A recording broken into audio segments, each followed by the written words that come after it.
Call to order the meeting of the Town of Sevastopol Board of Supervisors for Monday, September 22nd at 7:04. I'll ask that you rise and join with me in the Pledge of Allegiance to the flag.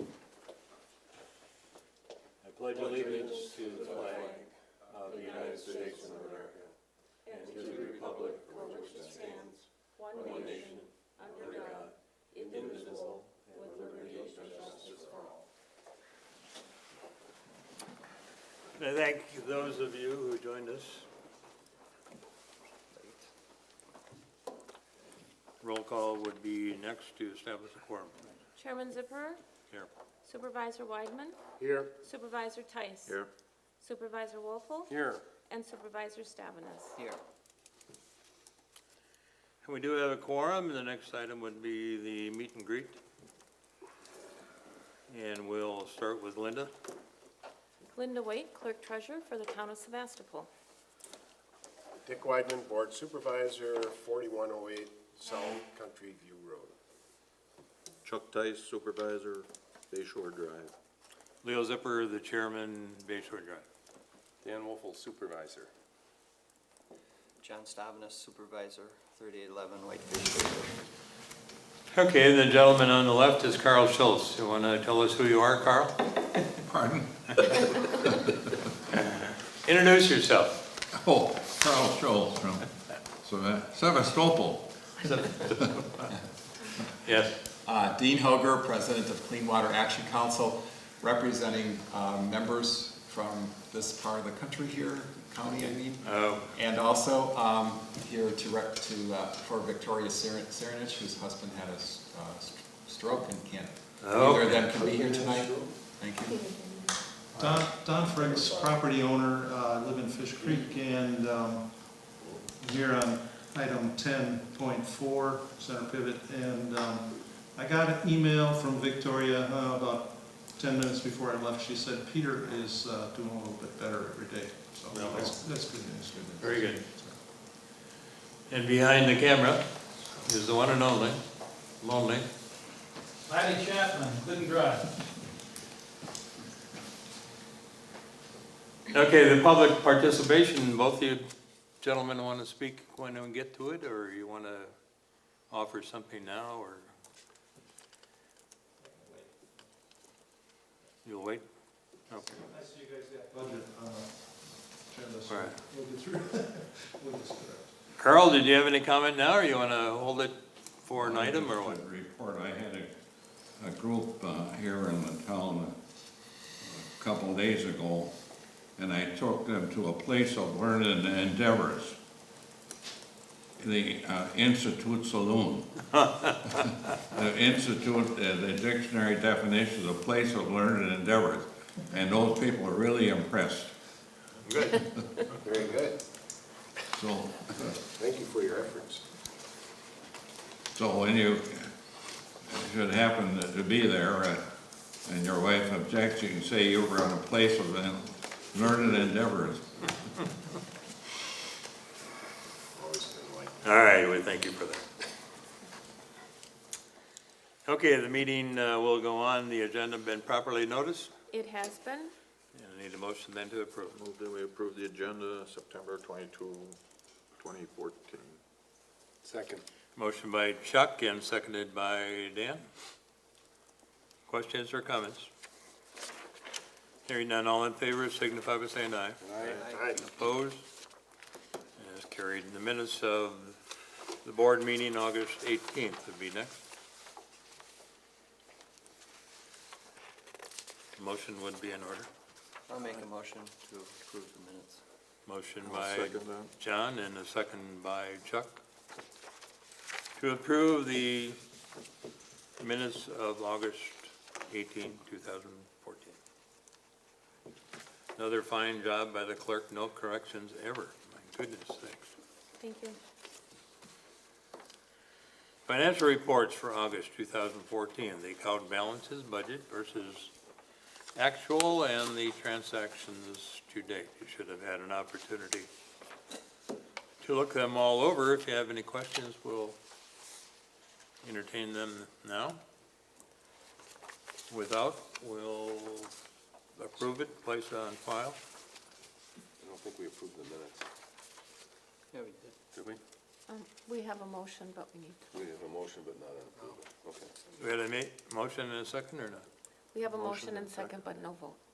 Okay, all in favor signify by saying aye. Aye. All right. Oral committee reports and committee minutes. Do we have any questions or comments?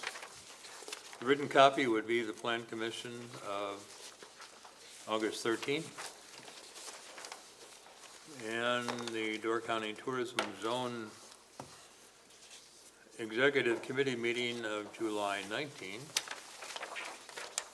And the Property Management Committee minutes of July 7th. One more would be the Town of Sevastopol Property Management Committee minutes of August 12th, 2014. Questions or comments? Hearing none, all in favor? No, forget about it. We'll just place them on file. Good idea. Okay. License and permits. Would show the site and building plan for Town of Sevastopol. I didn't know you needed a permit to put up a windmill. Oh, Or to cut through it. Northeast Wisconsin Antique Power is putting up a windmill. yeah, okay. It's up. Oh, what's up? 1-foot walkway. I don't know, would that be a permitted use in some? Really? Was it on there? I missed that. Well, that's why we're here. We're learning each day. That's it. I'm gonna keep an eye open for any windmills I see going up. Ready? I think it's the blacksmith shop.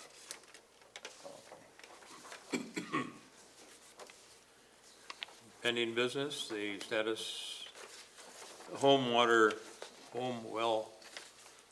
water test results. Linda, you were active in that. You want to go through the information supply? When we had our presentation with the UW of Stevens Point people, I don't recall what night it was, September 19th, I believe. He did provide us at that time with this summary of the wells tested. Total of 74 tests were done in Sevastopol, and I just included the summary for our own informational purposes. It gives the results on all of the various aspects that were tested, the coliform bacteria, conductivity, alkalinity, nitrates, potassium, lead, everything. So this is just a nice recap of all the wells that were tested. All in all, our community did very well on the testing results. So even though they didn't, people didn't necessarily test for everything, they tested it anyhow just for their own benefit? No, they only tested Those that were when paid the people asked for that specific kit. Okay. So The majority of the people took the. the majority complete- of the people did take the complete package. Yeah. Yep.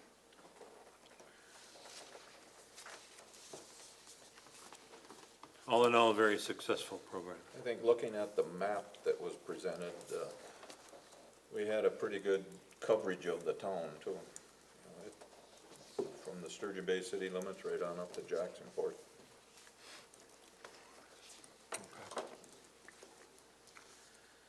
Next item of business would be the Emerald Ash Borer. Mr. Weidman, you're on.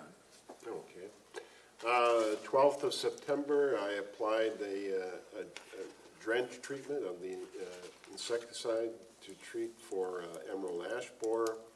It's basically a preventative that's applied in the fall, and we'll be applying it in the spring again. It's being a drench treatment, it's soaked into the soil, and I just indicated the number of trees. We have 5 green ash trees in the park, in the town park that need to be treated. The town hall has, I think, something like 12 green ash trees. And then there's a group of green ash trees on the border. So if we keep treating them, I would imagine that we should not have a problem with emerald ash borer. And it's just something we'll keep on top of. Is this an annual treatment?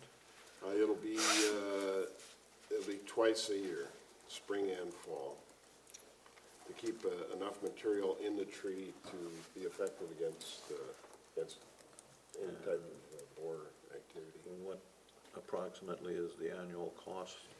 I think, did you get the bill? I haven't received the bill Okay, yet. material is about $110 a gallon. And probably would need, don't quite need a gallon, so I'm telling you. Yeah, 1 gallon will cover 1 year application.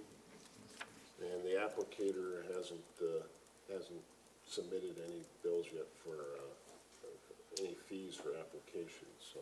So you're diluting it and then applying it, or is it just like Right, a? yeah, it goes, I mean, it's just a real simple operation. I had a 3-gallon sprinkling can, and you measure the tree, the diameter of the tree, and the label specifies something like 6 milliliters per inch of tree diameter, and you put that into the sprinkling can and Way to go. walk around the drip line of the tree. So each tree got about 3 gallons, so it got watered in.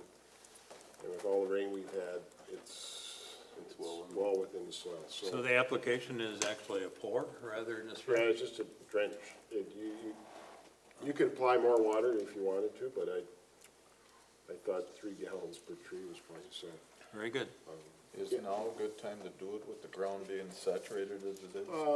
It'll eventually move in. I mean, it's recommended to do it in the fall so that you've got material going into the tree by springtime, because there obviously is a delay in the uptake of the active ingredients. So it has to be in the tree when the insect is present and the eggs are laid and the larva hatches, and it has to feed on it when it becomes, it's basically killed by the material in the tree itself.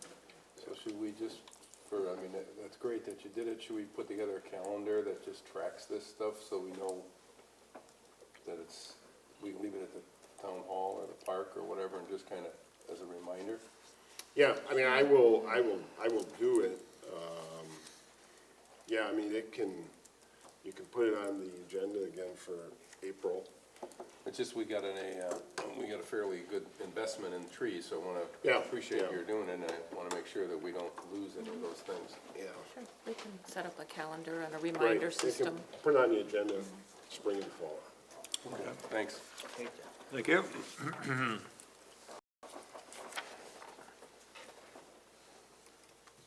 Madison petition for a variance decision of the Board of Adjustment was included in your papers,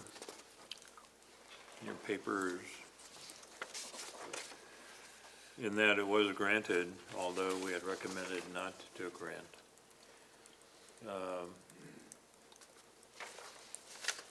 There is a process, but we need to be aggrieved, is that correct, Glenda? Correct, the party must be, the party or the person must be aggrieved in order to file a civil action. So I'm not sure what constitutes aggrievement By the by the board. court. By the To board, file a writ of Yeah. certiorari with the court, with civil court. civil action.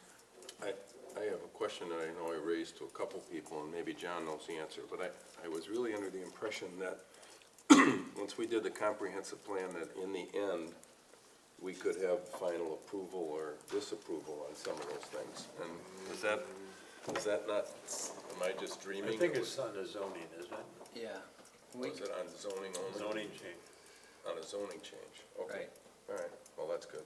I mean, we can, and it was under my understanding that we can go back, but if we're gonna have, we had a 3-2 vote, so I would think we'd have to be unanimous if if we would go back and say, we do not approve of this. Right. But not necessarily have to be aggrieved, which I'm kind of under the impression that would be more of an individual versus a town. But, okay. Okay, so the petition of the Mattson was approved or granted. Yes. The next item would be the center pivot affluent spread, continuation of the discussion on the situation. Part of your information packet was a correspondence from Victoria Cernich on August 18th. And with it came the resolution of the town of Richmond in Walworth County, and also another from, I guess they were all from Walworth County. The reinstatement again from Wood County would be on the last page, and we've had that before us in the past. Last time around, although we had offered or thought about moratorium, yeah, I think we left it with the idea that we were going to wait to see what the county would do. Since that time, we've also had some offering of videos from Wood County and also Kewaunee County, and I watched both of those today. They are informative, but one is 24 minutes, 26 seconds, and the other 26 seconds. equal. I think the way we left it last time, we were going to look for more information, and rather than make a decision, we were going to contact with our attorney, and we would bring the matter back for some legal guidance once that was obtained. So as of today, we have nothing from the attorney, although he was instrumental in doing, I believe, Kewaunee County, town, and maybe one or two other townships in our Door County that have made contact with him. I did attend another meeting at which the Soil and Water Conservation for the county, the indication there was that the LCC committee was going to go to the state asking for them to bring their information forward. And as well, the Soil and Water Conservation Department, Bill Schuster and group apparently have the expertise that we don't have. And they were going to be looking to them to do that as well. So it's here for your discussion tonight. We have two gentlemen in the audience that want to speak to it. The other correspondence that from Victoria was an email relative to those two. And at your desk tonight was another, which one was that? Done. This one. Anyway, we are getting quite a bit of information from others, and Don Fricks has an information item there tonight. So why don't we go to Don, and we'll give you a couple of minutes. Tell us what you want us to hear. Don Fricks, Fish Creek, property owner. First, I'd like to thank you for getting my correspondence into the packet tonight, and for the... That microphone over here on there, not? It's fine the way it is. Can you hear me? I can speak up. So thanks for getting that in, and thanks for taking the time to look at those two videos. I understand that they're totally from the point of the people that produce them, but they are from the people who have directly experienced the results of the manure contamination. I don't think, I think they say what they say, and the videos were set up to make recommendations to the citizenry of Wood County, basically. So I looked at that as this should be the recommendation to the citizens of Door County, and in my correspondence to you, I suggested that you might want to post the links on the town webpage. And if you just put the couple little titles that it says Kiwani 2 or whatever I printed there in front of those 2 links, it might be useful. If somebody visiting the webpage might find them, and you're not really advertising them, but if the office could refer people there to play the link if they need to find it. I guess we're at the 3rd meeting where it was, and I didn't quite understand your comment, Mr. Zipper, about you have contacted the attorney and you're waiting to hear from him, or you're still planning on doing that. The last 2 meetings you had mentioned the attorney recommended to go slow. Right. Yeah. So, and that's, I would schedule, if we could, to have the attorney here for answering questions as to why he recommends that. I think there is still an urgency here because of what we've said before. Nobody in the county or in the township is currently spraying. And as Dick stated at the last meeting, excuse me, Mr. Weedman,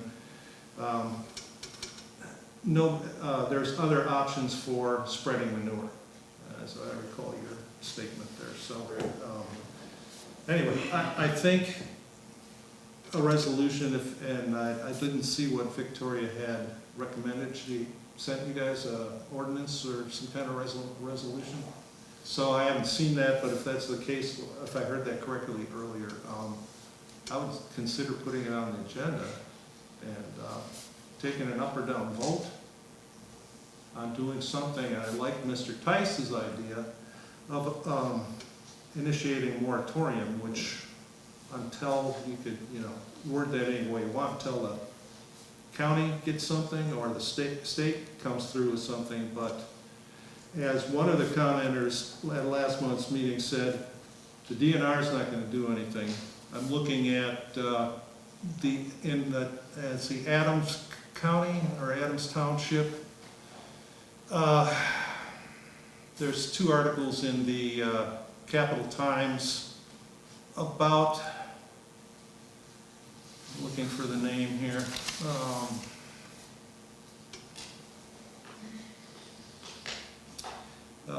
Milk Source Dairy applied for 2 high-capacity well permits, and within 2 weeks, the governor's campaign committee got a receipt of $85,000 from several employees of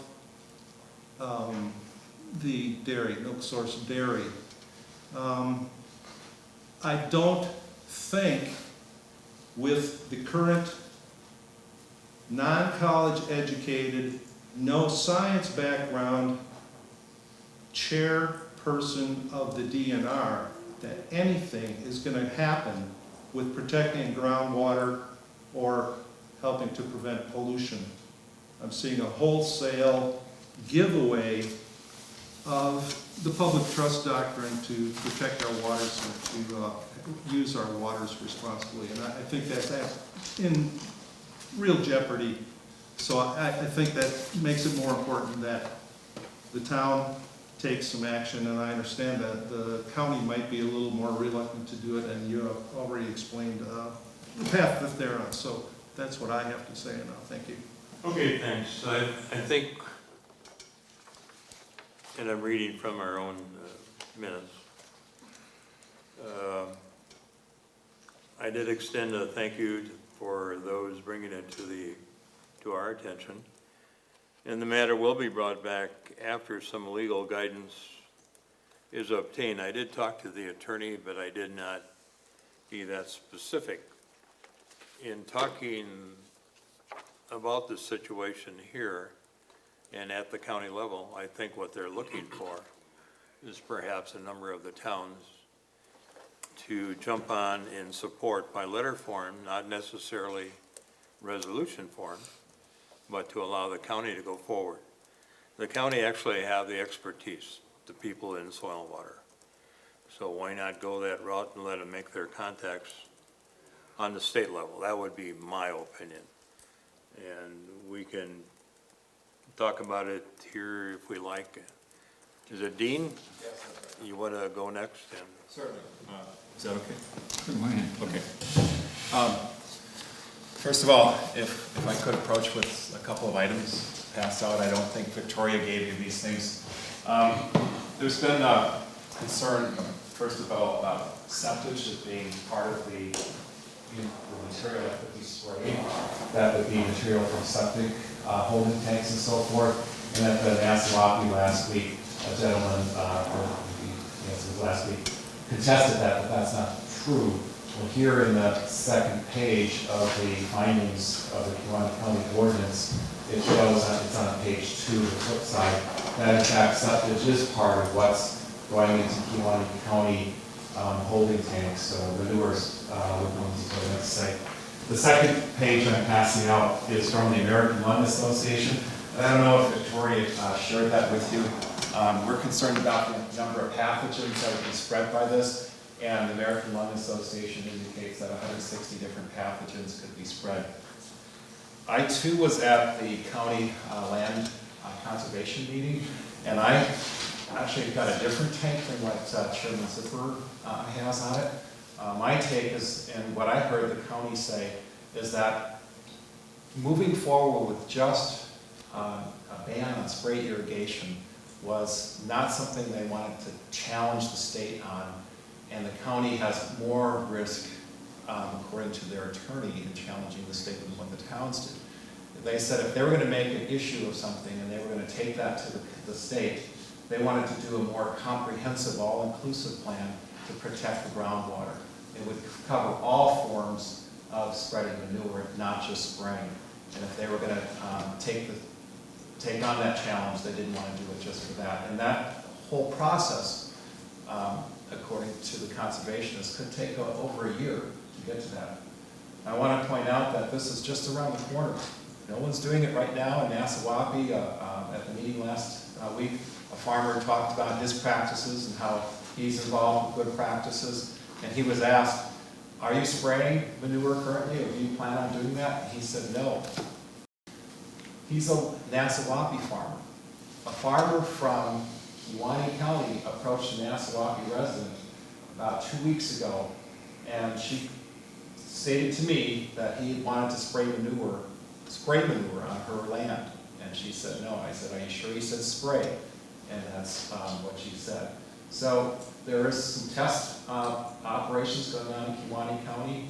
If the Kewaunee County ordinance passes, we're only going to see more manure having to come to Door County. There'll be more time that manure will have to be stored. There'll be less opportunity to spread there. More of it will come our way, especially since our county ordinance is not as restrictive. So it is time, many of us believe it's time for the towns to act and to do so quickly before this becomes a practice. I want to point out that Victoria is giving you copies of ordinances from different towns. None of those towns have had a challenge to their ordinance anywhere in the state. And we have now Nassau thinking about it, the town of Sturgeon Bay is thinking about it, the town of Gardner's thinking about it. Tomorrow, the town of Forestville will be talking about it. So I would really encourage some communication between the towns, and maybe even forming a committee to work together and get a common ordinance written between the towns. Thank you. okay, let's hear from the town board members, if you would, please. Well, from this sheet that you just handed out here, appears to be separate ordinances for the application of human waste versus the application of what they call animal waste. It seems like the biosolids have different codes than do the animal waste, which shouldn't be the case, but one thing I mean, it's very careful how if you decide on a resolution, how it's worded, because just what you just said, the spraying, how do you define what the spraying of manure is? When it comes out of the back of a large tanker, it generally is spread out over a large width, and someone may perceive that as being spraying. And also in the resolutions that the towns that we have, town of Richmond and one in Walworth County, it specifies center pivot systems. And we would, it doesn't specify traveling guns or anything like that. Traveling guns would probably be the most widely used one. So, I mean, wording is going to be very critical when it comes down to trying to put this together. I think that's where you have to look at which ordinances are examples that your attorney feels are better examples. And the town of Lincoln was more inclusive, it was more expansive than just traveling, just center pivot. As I indicated before, I don't think we want to jeopardize the operations that we have in our township right now that are following good practices. I mean, they're applying a liquid product. We don't want to pass a resolution that's going to jeopardize their practices too. So. Yeah, I don't think that's what Victoria and others are wanting to do. No, I know, but yeah. in passing, I mean, in developing a resolution, you have to be very careful of the wording because it can be interpreted many different ways. Okay, anyone else? Well, I still think a moratorium on the town's part would be the way to go right now. I would like to see either letters or a resolution by the board here requesting a county to consider some action. You definitely are not going to interfere with farming operations as the state statutes allow the farming, and the practices in the county or in our town especially, no one is irrigating manure or waste, so we are not harming them in any way.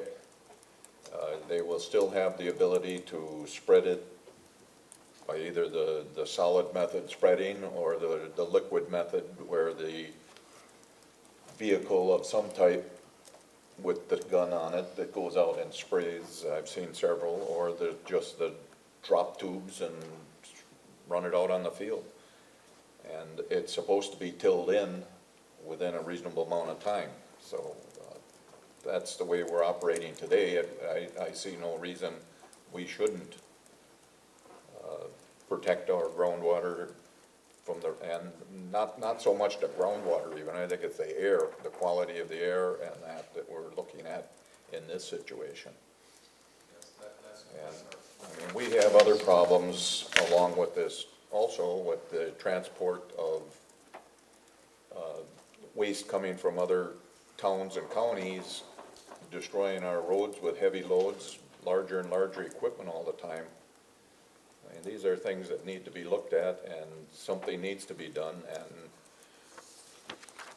in my opinion, I do see an urgency in it. Okay. Dan, you have a comment? I agree with Chuck. I think it's a moratorium we could do. I also understand Dick's point, which is we've got to be careful on the wording, so I don't know who the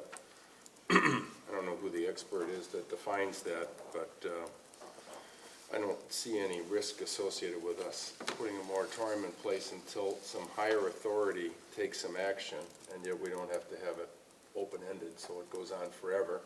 The expectation would be if it's a big enough problem, somebody addresses it at a higher level with more knowledge than us, but we could support that effort.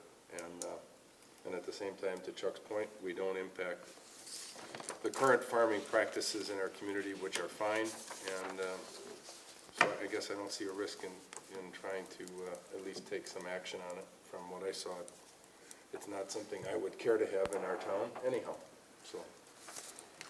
John? I agree that we should do something. I guess I got a question, I don't know if you can answer this or not. How did they just pick out a place to spread the manure? Somebody have to come out and look at the land and say it's okay to spread manure? Or can they just go wherever they can find a farmer that will let them spread it? It's my understanding that in order to do that, they have to have a nutrient management plan for that piece of, that parcel of land. They can't just spread anywhere.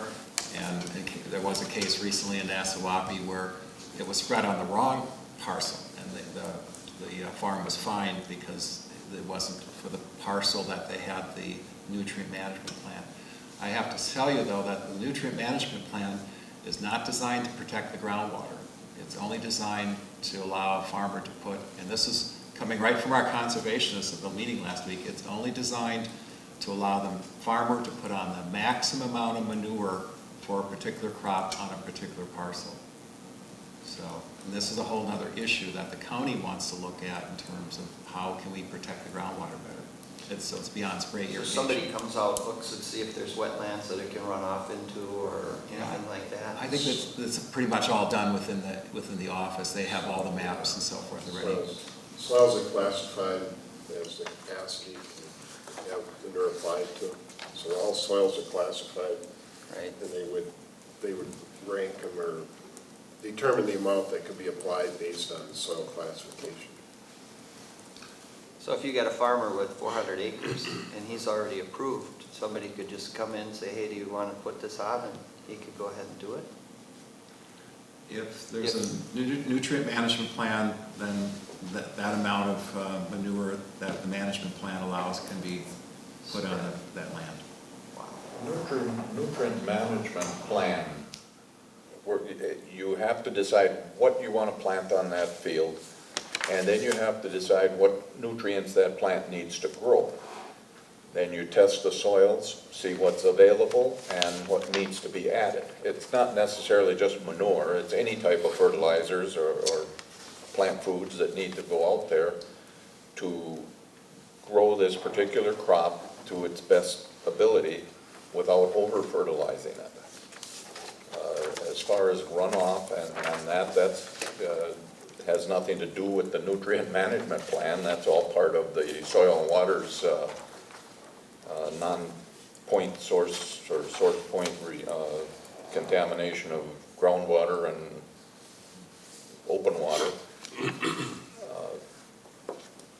I agree that they're going to have bigger vehicles, they're going to bust up the roads, and no matter what they do, if they're transferring it from one tank to another or to spread it, they're going to spill right where they're transferring it to.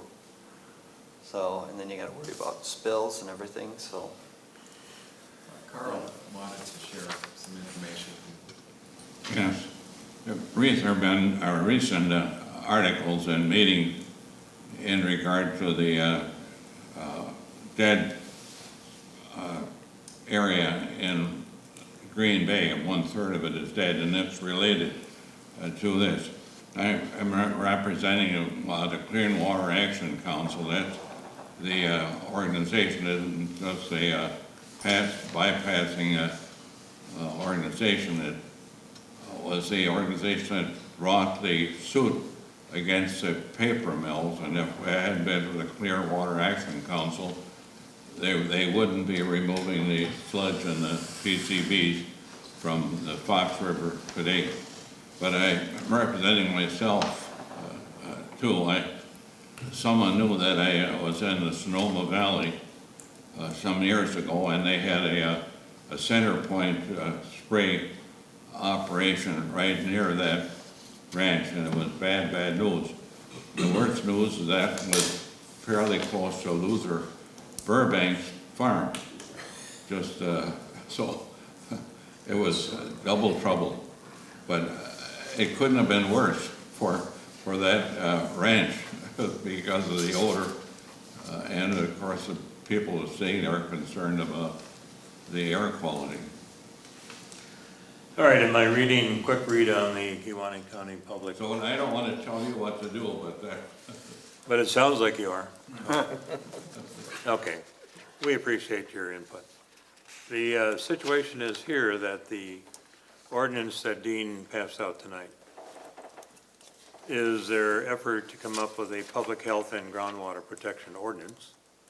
I'm sorry, I only gave you that, it has nothing to do with an ordinance. That ordinance is for really a big issue, which was. Well, about the only thing I got out of here is that they sorry. say current regulations covering land application Yeah, I just of wanted, waste. I just wanted you to see the page 2, and it was on the back page, and it was, Yeah, I see all the, number 7A, and I was only pointing out that the septage is there, and they're saying that in their No. holding container, or ponds, you know, that there couldn't be septage up to 10%. okay.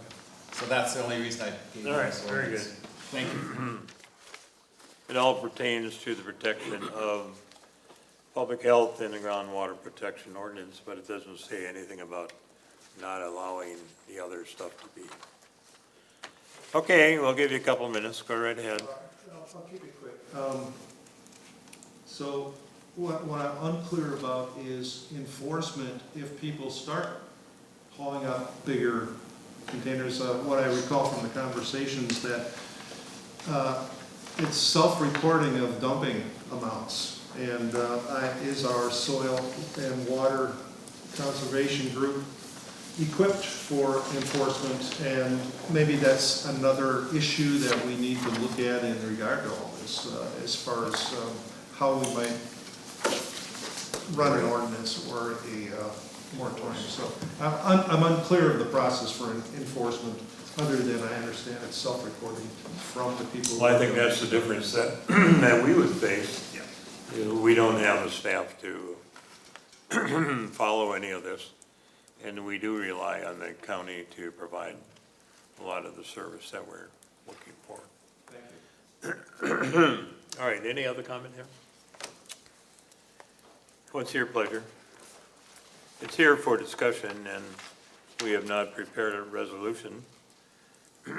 However, by consensus, we could, if you want to draft a letter asking that they take a look at it and place a moratorium on the activity, or just a letter of, in support of the county exploring all the alternatives that might be available, using their contacts.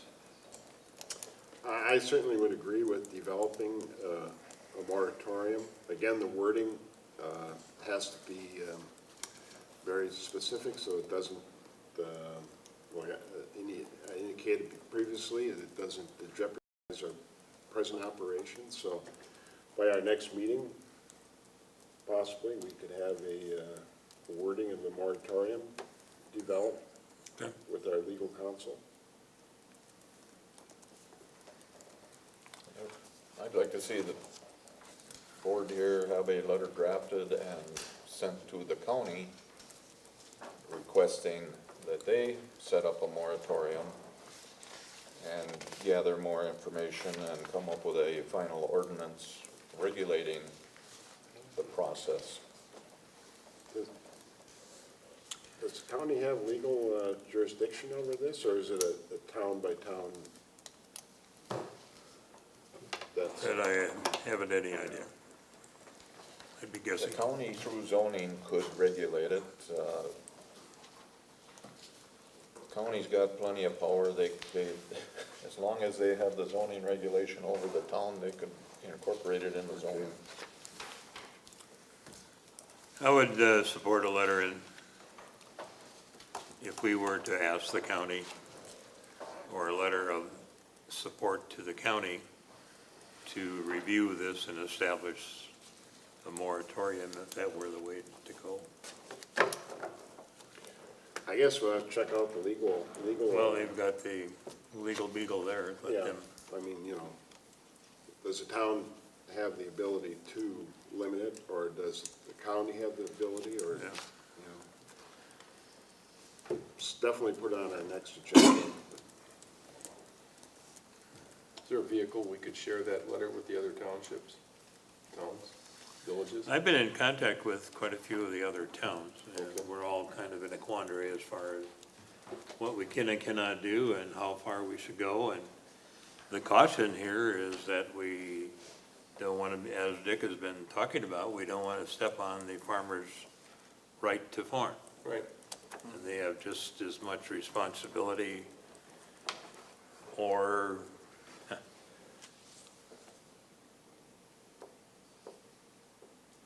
they're regulated as well, and they do have the responsibility to be, so. Okay. Why don't I check with the attorney, and if he confers with our discussion here, and we'll send a letter of support to the county before our next meeting. Take some Or do you want to action. see it first? I can email you a copy, I guess. That'd be fine. Okay. It'd be a good initial step, at least. All right, Linda, you want to record something to that effect by consensus? We agree to take a definite action, and that would be in support of the county to establish a moratorium. Okay. And if that's okay with the attorney, we'll have it done. Okay? Not wanting to get the farmers in an uproar in the town, and that, would it be advisable to have a public meeting and get their input on this situation? Well, I think, you mean the farmers? Right? Yeah. Well, I think this might instill them to become a little active as well. All right. Okay, very good. Thanks for showing up tonight. Thank you, Joe. Okay, the implements of husbandry would be the next status report, and Chuck and I were down to Green Bay, and we found out all there is to know about managing roads for heavy loads and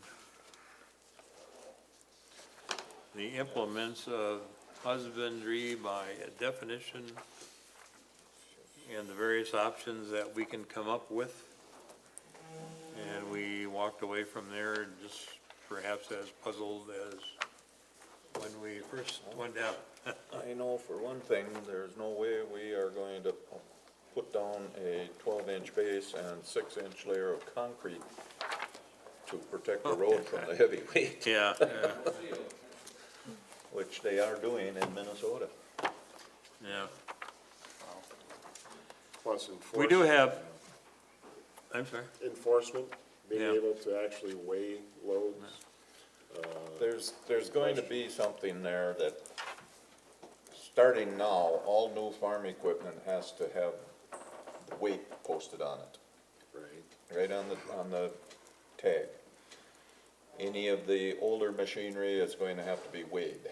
And that way, when a farmer hooks up his team, whatever you wanna call it, of equipment, he will be able to calculate its weight by looking at all these tags. So he'll know what he's pulling on the road, and he has to put that on his permit application. What he's towing, where he's towing it, when he's going to tow it, what route he wants to use, and the weight. So, Are they all required to, you know, be issued a permit to haul? There must be some limit on who has to apply for the permits, isn't there? There's a weight established. I'm going to pass out, or have Linda copy for our use, the various options that we can get into. This is in regard to Act 377. What it boils down to, it gives you the options of A, B, C, D, E, and F, and explains the action that would be required the communication and how we're going to do it, and where the permit comes from. And the only thing that we came up with that is to our liking is the fact that we can dictate the road. But in order to do that, we have to opt in on ordinance form and do it by January of 2015. But January 1, 2015? So I think if we bring this about right now, and we had a little discussion today at the Highway Committee, it looks like somehow the Highway Commissioner is still going to be involved with issuing permits. But it's, I mean, they have to exceed a certain, I mean, now they're allowed without a permit, what is it, 92,000 pounds? They want to restrict them to 80, I believe. 80,000? 80,000 is. 20 per axle? They wanna go to 92. Yeah, Okay. Anything above that, then they need the permit. right. Okay. And it's all conditioned on a number of axles that are under the unit and what the application really is, so. But who's gonna enforce that? I mean, are you Well, gonna, that's it. are you The gonna only- watch a tractor go by and count all the numbers on the side of his things and Yeah. add them all up and say, uh-oh? The Whether- biggest problem that we do have is we don't have any enforcement on the local level.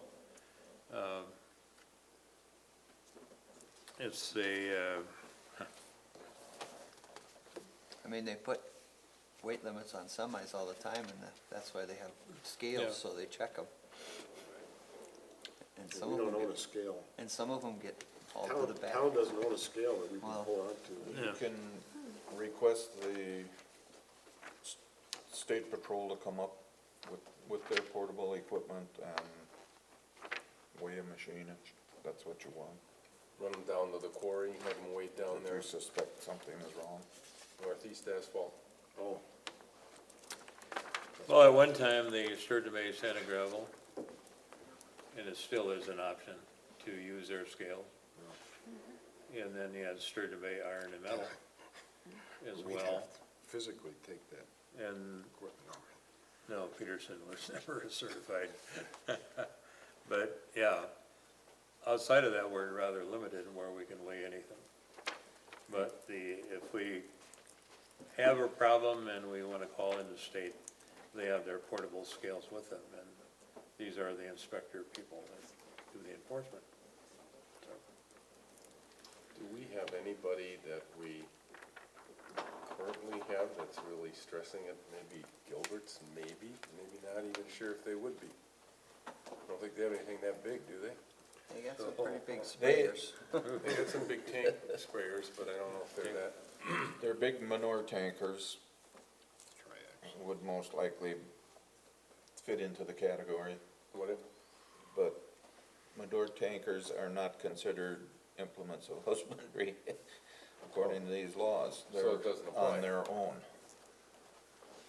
well, they're kind of exempt, but this, what the law is trying to do is regulate them in some aspects so they don't just go out there and load their vehicles to whatever they want.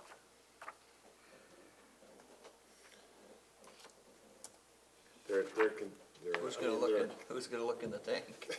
They're a defined unit though, I mean, you know, so they have a certain capacity, and then the weight is determined by the, you know, when they're inside, so I mean, if 8,000 gallons weighs a certain amount, You know, you can only haul 8,000 gallons, so. Yeah, We're looking at one or two farms in our town that may fall into this category. It's not necessarily those people we're talking about, though. It's the ones traveling through the town to get the fields north. I was gonna say, I didn't think we had anybody. When you've got these large-scale farms down in Kiwanee and they come up here to harvest, they come up with everything they have, and they come up with 3-4 semi-trucks beside, you know, hauling steady back and forth. So this is where we're looking at different items too. Yeah, but if they were hauling on semis, then there would be restrictions on They're limited trucks to, themselves. a semi is not. well, Whatever your there's license different rules for the trucks too. If it's a road tractor, normal semi-tractor, even with a farm plate on it, it's still a motor vehicle Right. regulated by weights on the road now.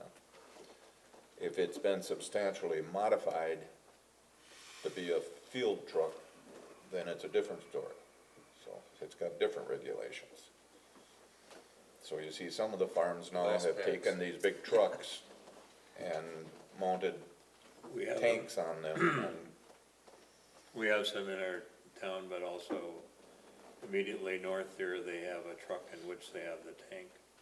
And then that tank also does the spreading in the field, so that's considered an implement of husbandry, and there's no weight limits on any of that. And they might come back with best 5-axle, steering axle and 4 tags. So it's, time to get a constable, get them trained. Boy, that concealed carry permit's gonna come in handy. What, shoot holes in it? Boy, I think your tanker's leaking, sir. Anyway, Isn't that spreading then? see, right now, a 20,000-pound axle front and 80,000 gross vehicle weight is the road limit. yeah, right.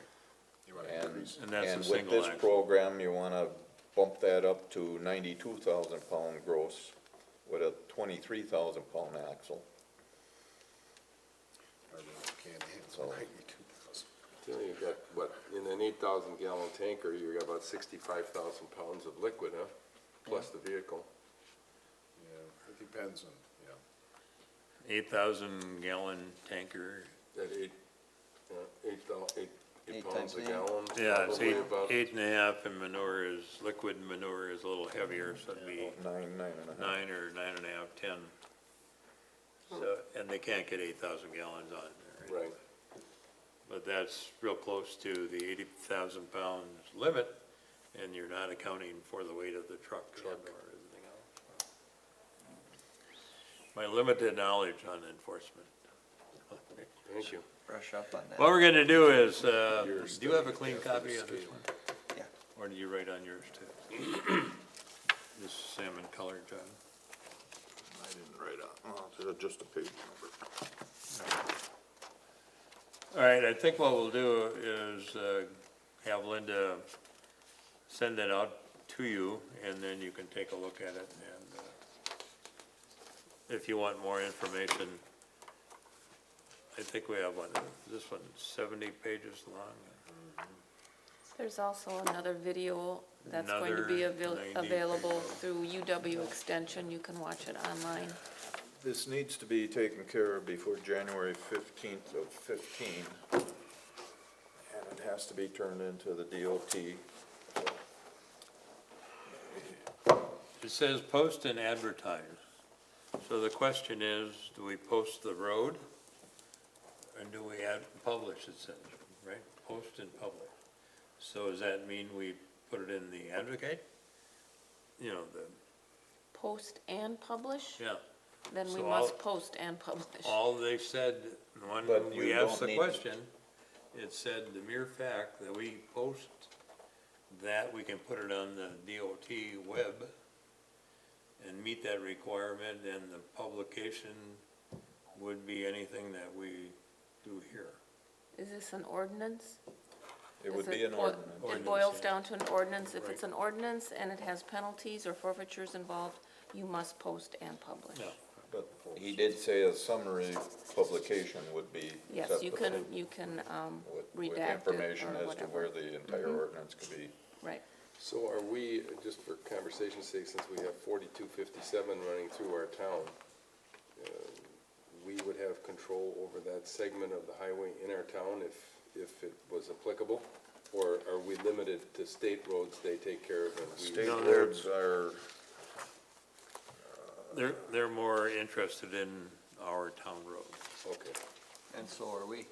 right, but I'm just saying, No, I know. so we're not, And that's why they're bringing it to us. yeah. okay. So we can watch them haul 100,000 pounds down 57, just stay off of Rip Road. There you Yeah, go. okay, got it. Okay, so we'll get that out to you, if you need any further explanation or whatever. I'm sure there'll be more coming about. Did we get any kind of a DVD or something on it? I just received a notice yesterday or the day before about, it is gonna be available on the web Okay. through UW Extension.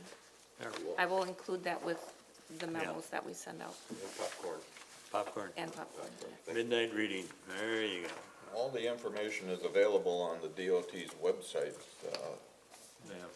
www.agvehicles.dot.wi.gov. Thanks. I got it. Hey, you got that, It's copy, in the, copy. it'll be in the documents. Just read it a little faster. On the Okay, big channel, if you wanna see it. status report as of today. Okay. New business, discussion and action, 2015 budget requests.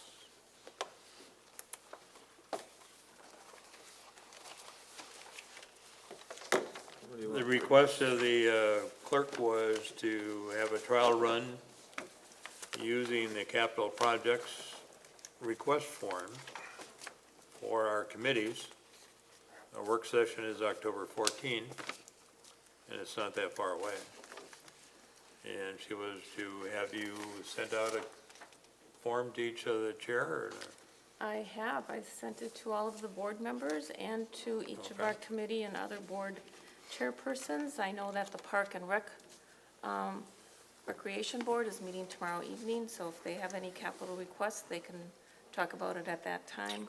I have a few myself, so if anybody needs the form to make capital requests, that would, it's anything that has a useful life of more than 1 year. Our threshold is 5,000, but we've actually capitalized items that are $1,000, $2,000, depending on its use, so. Another Okay, and planning it's- tool. All right. It's that time of year again that you start talking about what you want to, Right. Christmas.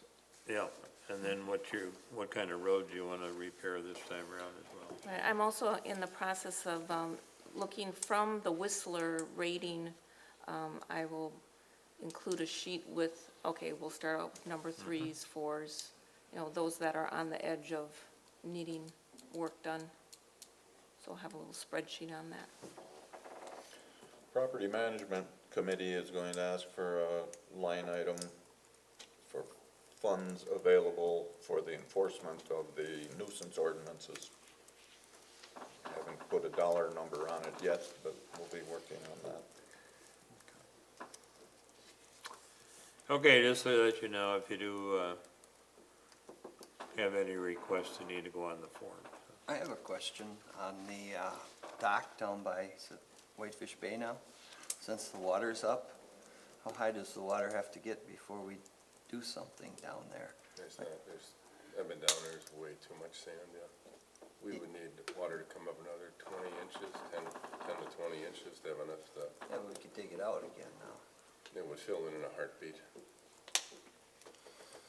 But, or would that, we've got that $10,000 in reserve or something, is that for that, or is that for We- something else? We could take it out, we could take the pier out. We'll never get that accomplished with $10,000. That's what that 10,000 is for? The Just to 10,000, take it out. yeah, the 10,000 is designated for maintenance of Repair. the break wall. Should it Anybody be know how needed. much water is on the outward side of that pier? Probably about 6 feet. I don't know. It is deep. It's deep on the outside. It varies, but the water being up, but there's still so much sand in there, that would fill in a heartbeat. It wouldn't fill in until we had a northeast blow. Well, remember the last time we dug it out in the morning, in the afternoon, we had to have it dug out to get the boats out. Yeah. But it's something to think about because the water's starting to come back up. And the metal is gone now, so we'd have to repair the metal for the last There part is of no the ring. metal. Yeah, I know it's Oh, gone. okay, So we would have to get a new one. right. But, and that was brought up when they took it out, that if the water did come back up, that they would look into fixing that. Okay. Oh, I agree with that. I just don't think it's high enough to. Go ahead and put it on the form, long-range plan. Okay. Yeah, put it on the form. Okay, next item is Door County Humane Society, the annual intake report in 2015 donation request. I guess is somewhat related to the budget process. They still have problems with the numbers attributed to the town. I mean, how they come up with the stray cat numbers? I mean, does our animal officer actually, You know, it's residents that are bringing Residents cats are to, they're trapping or So- catching the cats, and then they take it to the Humane Society, and of course, if it comes from Sevastopol or the Sevastopol area, it gets accredited to our town. If it doesn't have a photo ID, it shouldn't be recorded as a Sevastopol cat. I agree. It shouldn't be allowed to vote either. Do we have a record of how many our animal control officer, how many animals he's taken to? Yes, yes, he sends, if you look, when you review the invoices and the vouchers, you'll see Mark Richards' report in there. If he does capture an animal, be it cat or dog or whatever, or if he keeps it overnight, he does definitely report that on a monthly basis. He did not report, he has only reported, I'm thinking perhaps 5 cats, whereas this intake reflects 29. So again, I believe it's our residents that are finding stray cats or farm owners that don't want so many cats, they're bringing them to the Humane Society. I don't think you wanna have the animal control officer picking up animals. I mean, like, We couldn't afford that, we couldn't Dan, afford that. I mean, I because got a it's visiting. $30 a crack. Yeah, I got 2 visiting cats that we don't know Yeah. where they've appeared from, that are now at our house in the evening, and they are gonna get trapped, but if the animal control officer needs to get them, I'll make that happen, but otherwise, they're gonna get a free ride to the Humane Society. Are you feeding them? No, But Okay. make sure they came from Sturgeon Bay, though. I am, what we're doing, it's actually a pretty good program, is we have a little pad where we take their paw print, and, you know, and we keep that on file. They come back the second time. Exactly. And I also take a clipping of their fur. and For so I DNA can- purposes. DNA Yes, test. yes, thank you. Well, you're on board. But you haven't been able to catch Okay, them? I have a question. All those that are surrendered, is there a fee to surrender any animal to the, Yeah, Shelter? they charge a fee to, if it's an owner, this is a very common surrender thing. Yeah. Say an elderly couple or something, they have to move, or they can no longer take care of their pet. If they bring it into the Humane Society, the Humane Society does charge a surrender fee. If it's somebody who captures, or picks up a wild, you know, or whatever, they do not charge. I'm sure there's a couple people that would come in and say, I caught found this this. animal, but, you know, usually you can tell pretty easily, especially with cats. But, yeah, they do charge a surrender fee. well, we only had 1 cat surrendered and 1 dog surrendered. So the rest are ones that have been picked up. The biggest problem that I do have is when they do go into the shelter, and they say, well, where'd you find this one? They said, oh, just north of Sturgeon Bay. Oh, Sevastopol. yeah. And they, well, what you should If be- we do have any strays, and we've had,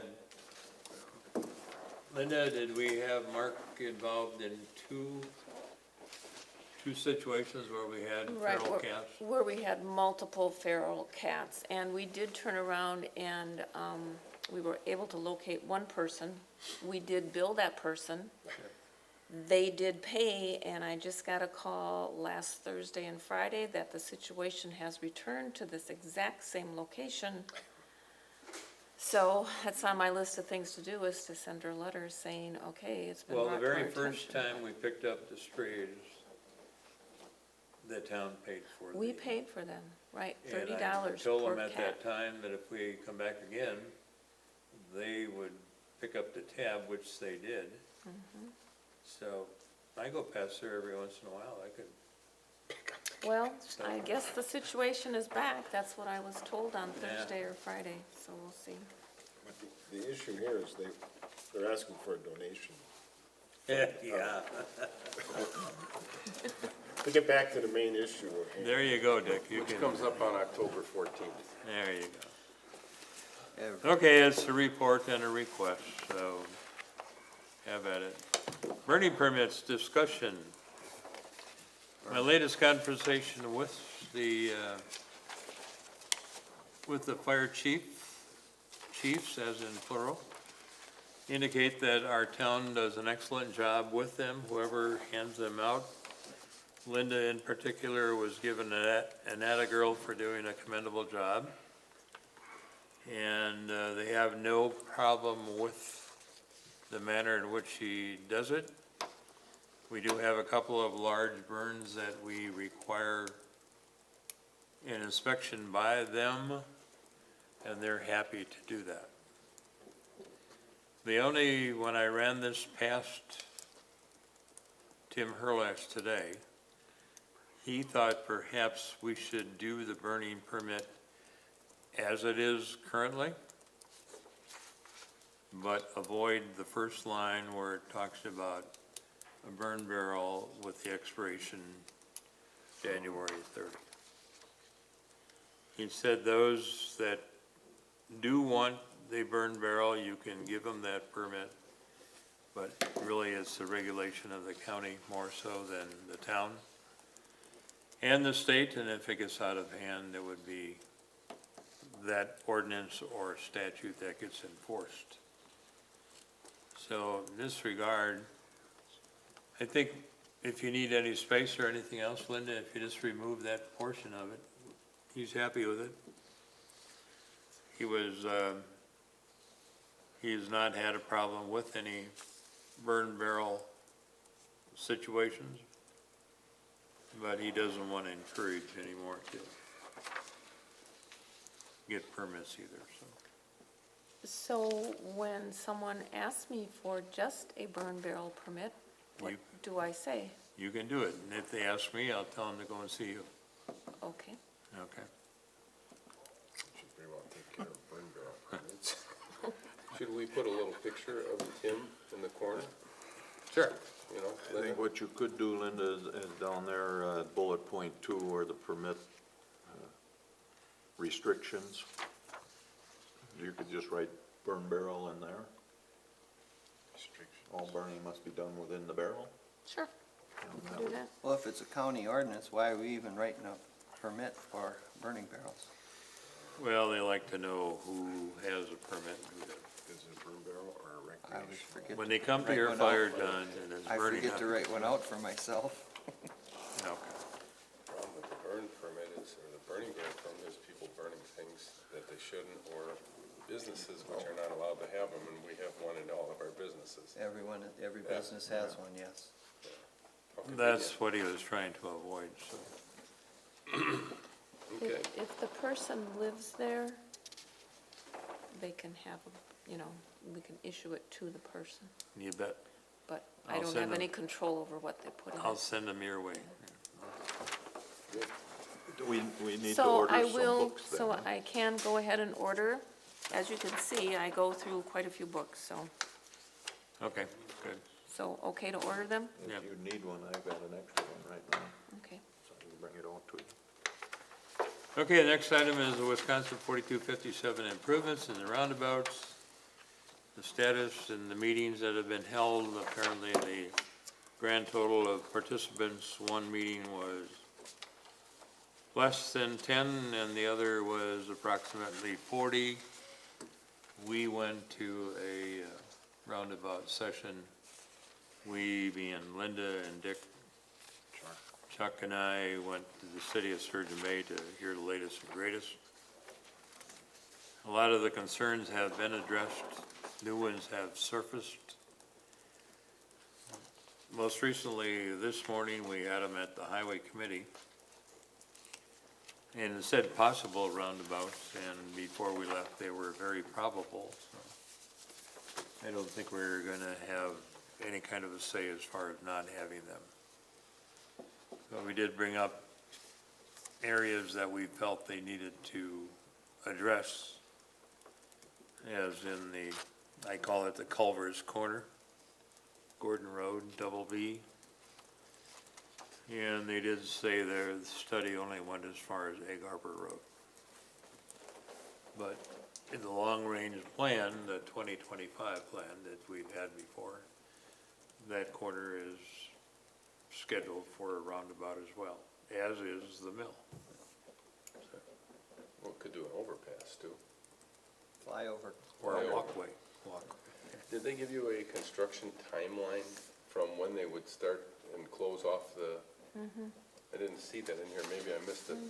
They were, I know it was supposed to be Going to open by the 4th of July, but when would they start? I believe they were There's gonna gonna start, be, oh, I'm sorry, good, I thought you were talking. good. Were they going to start July or August of 2015 and finish by the spring of 2016? Was that the timetable? No, they were gonna start a little later than that, but it would be Did you notice? the completed by deer July around here? 1st. Of 2016, correct? So they're gonna start in the fall, close off the highway for like You 6 noticed to the deer? 12 months or something? They build roundabouts on 41 in about 3 weeks. I don't know. That's the other Uh-oh. thing that drives you nuts is, you know, the impact of Maybe that. they're cows, I don't know. Nancy, Am I allowed to make a comment? You want one? only if you have the answer to the question.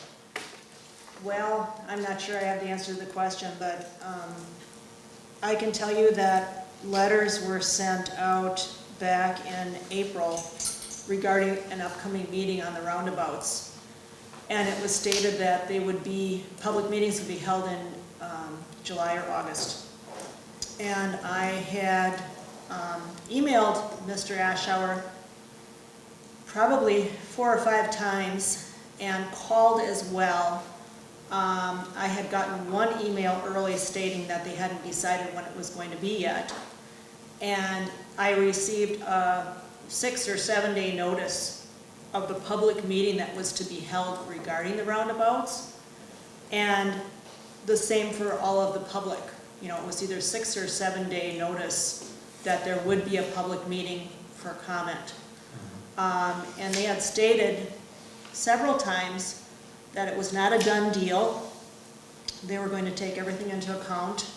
Part of my concern is they also stated several times it was a 20-year plan.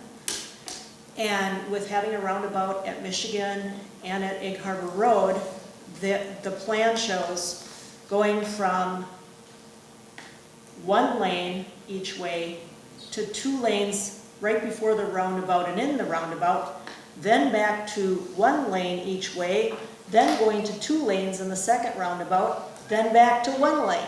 Makes sense. And for a 20-year plan and doing this, to me, it's almost like causing a magnified issue of what we now have heading north to the big bridge, where you're coming from 2 lanes each way into, you know, and then all of a sudden, everybody's trying to go north in 2 lanes, and the bridge is only 1 lane. To me, that's a big concern, as well as now with having stoplights, or a stoplight, and obviously with having stoplights temporarily on Egg Harbor Road for a very brief period of time. Even with the one just at Michigan, you have enough of a little bit of a break for Gordon Road and Forest Road to be able to actually join into the highway, which if you have a roundabout, you're going to lose those breaks. And I did express my concerns, and I talked with Mr. Ashour as well. I also sent him my comments in writing, and I don't know if I'm going to get a response, but I did ask him to actually email me that he received my, my input. He's not real good at emailing or calling, so I know they're allowing till the end of the month for comments.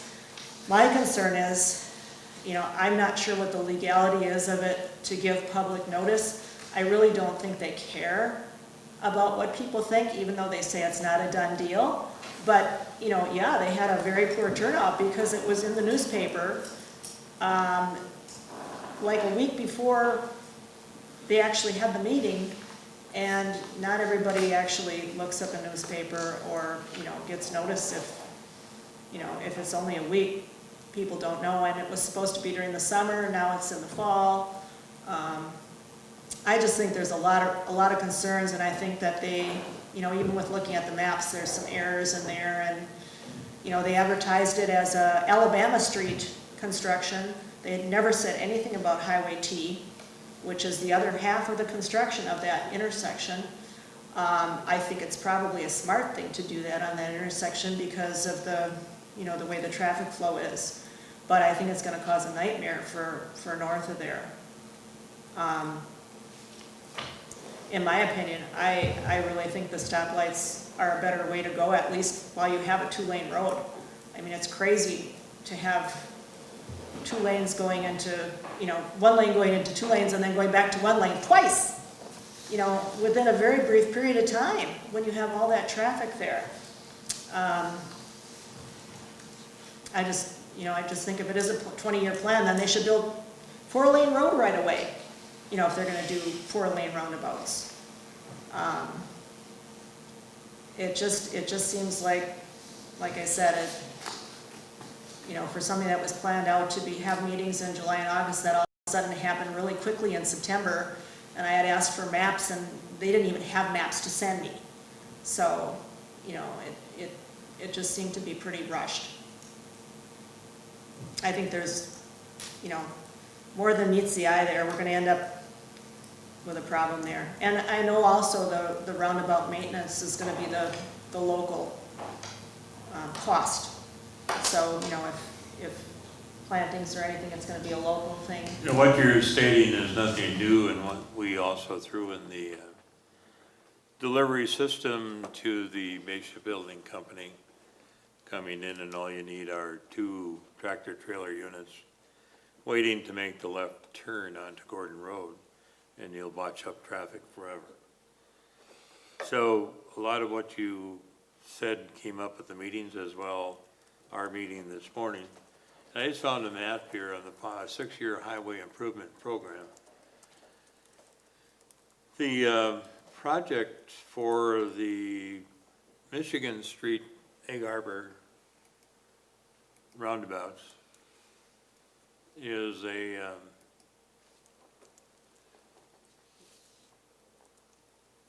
$4 million project, and the other is a $4.9 million. It's to begin November 10 of 2015, and this is the one that they anticipate they would have open July 1st, and that would be Michigan and Egg Harbor Road.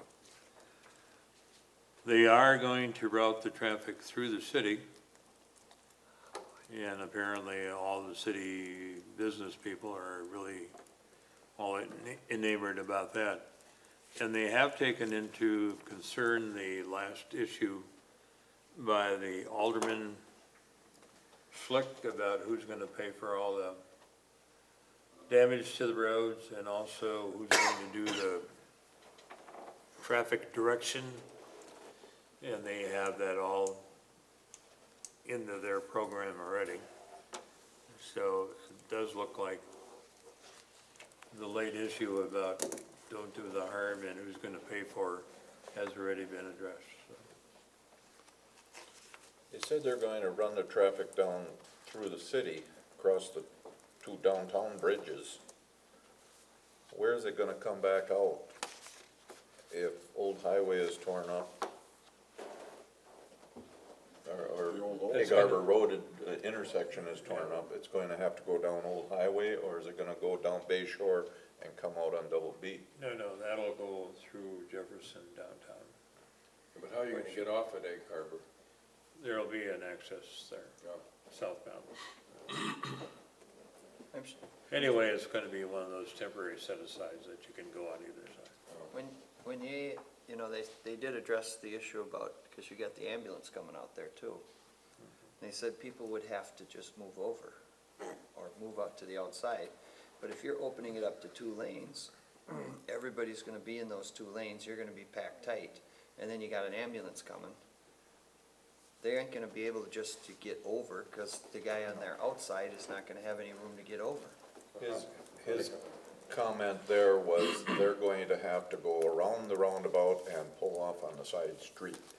And tell me how many tourists are going to want to get out of the lane of traffic that they've been waiting in to get out and get home, or to get to their destination. See, I'm on the other end of that. I'm waiting for that ambulance to get to me, you know? I want to know that they're going to be coming. I thought the interesting thing in the paper was they had quoted the fact that this roundabout's gonna work because they have it at the Packers Stadium. Yeah, cool. Did I miss it? When did they put it in? So apparently, they must have just installed one since I was there a week ago. I must have completely missed it. That's because they go so quick. It's true, they are very fast, except in Door County, that should be the other concern. Well, whatever. Might be One the thing dead he week. did say that we would have an option as to how we would like it landscaped or decorated. Ooh, Yeah. Good. We also have a bicycle and pedestrian issue, especially on that Michigan. It's like, That was brought up. Yeah. there was not one person at that public meeting that expressed that it was something that they wanted. That's why it was interesting to say, oh, it's not a done deal, we'll get all the comments. Well, they don't care what the comments are, they really don't. your government in action, the DOT. Okay. Can't help you anymore, don't know anymore. Okay. I did bring some stuff from the meeting today and put it over on the first table here. It's probably the same stuff that you had available if you went to the meeting, so.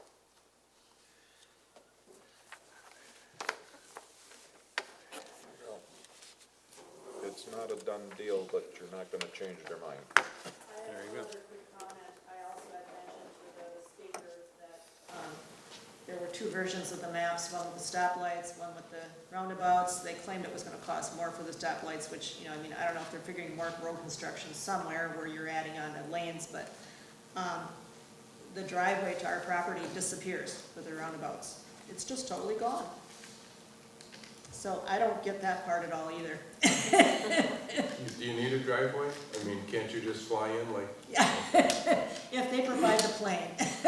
Your driveway on Forest Road or the one? No, there's the piece of property that's directly across the highway from where the roundabout is going, is what I'm talking about to the east. Oh. There is an existing driveway there now, and in their drawing, or their rendition of the roundabout map, it's gone.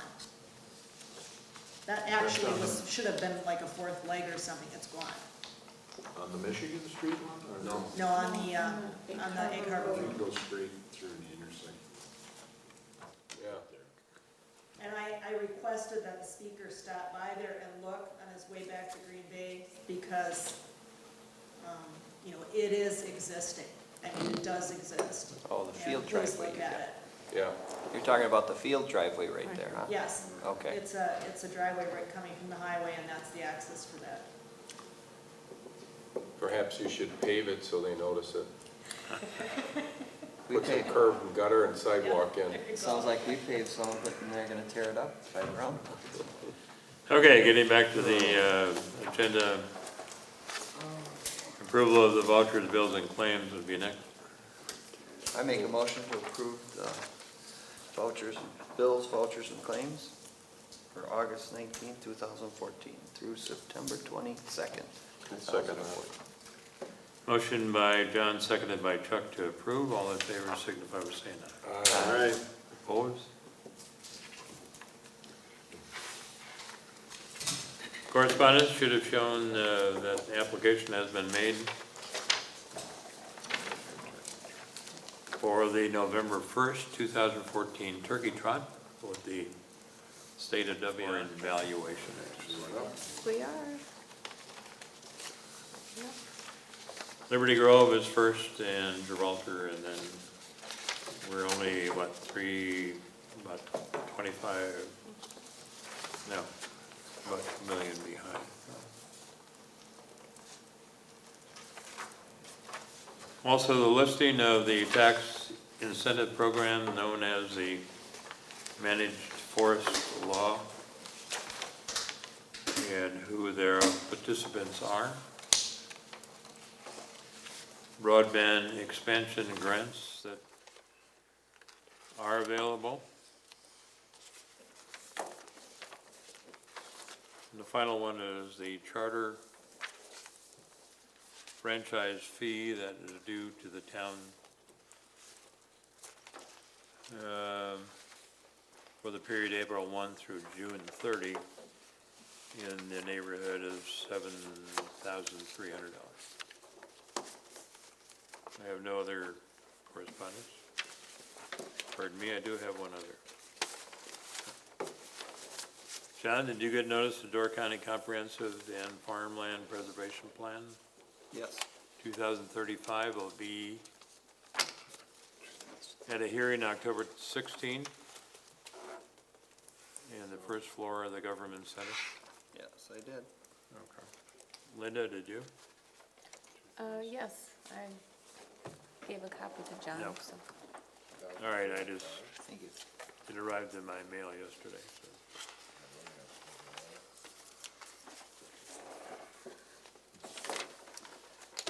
The announcements, Park and Recreation meeting is tomorrow evening at 6. Property Management meeting is October 2nd on a Thursday at 8 o'clock in the morning. And the budget work session is Tuesday, October 14th at 6 o'clock. If anybody is going to have a problem with that, you should let us know now, and maybe we can adjust it to a later time or an earlier time to make it work. I should be back by then. Bring your money. Bring it. Next Board of Supervisor meeting is Monday, October 20th. Door County Highway Department has an open house scheduled for Tuesday, October 21st. It'll be 3:30 to 5:30. It's an effort to have those that are unfamiliar with the Highway Department to come take a look at the various equipment owned by the county being all of you people. And there will be a small or a short presentation and a welcome, and I think I heard today there might even be a brat or two available. So Better get there early if you want it. 3:30 to 5:30. Okay, do we have any items for the next agenda other than the aerial spray thing? What else did we say before? You gotta do something on the animal husbandry. Okay. Implements, Implements, excuse me. IOH. Implements. Okay. Anything else? We may inform you that we might have a draft ordinance to present for property management.